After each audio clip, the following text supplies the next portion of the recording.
So step one is to disassemble the magazine, and that's where the 3D printed bench block comes in very handy. You'll notice that I have a label on the magazine. It's an excellent idea to have some kind of a mark on the magazines. This one I actually bought secondhand, and the previous owner engraved numbers on the back of the body of the magazine, but some ways so that you can identify which magazine is which in case you start having problems. You know which one to avoid and which ones need working on. So step one is to put the magazine into the bench block and then use the Mayhew roll pin punch to drive out the roll pin.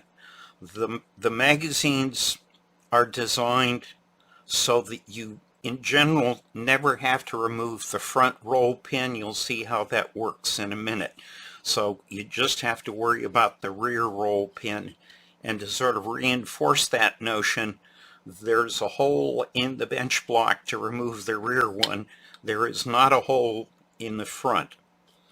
And with luck, you can just tap this out. This one's not too bad. Sometimes they're actually loose enough that you can just press them out.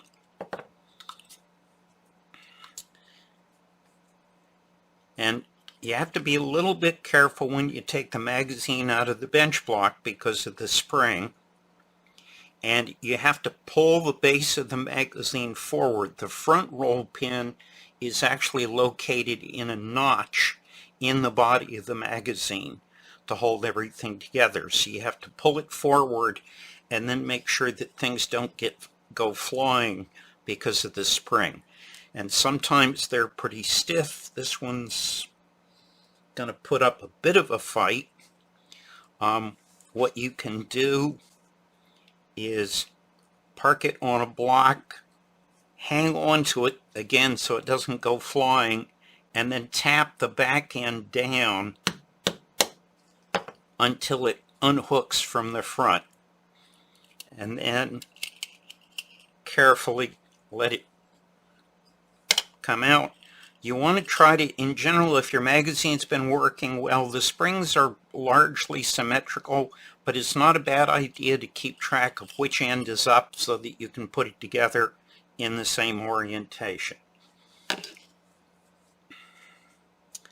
So once that's done, now you can slide the follower down. The follower button comes out of the hole at the bottom, and that will frequently just fall out.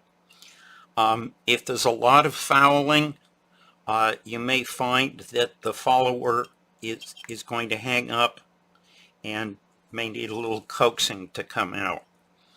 So that's all the bits and pieces. And we're ready to go on to the next step.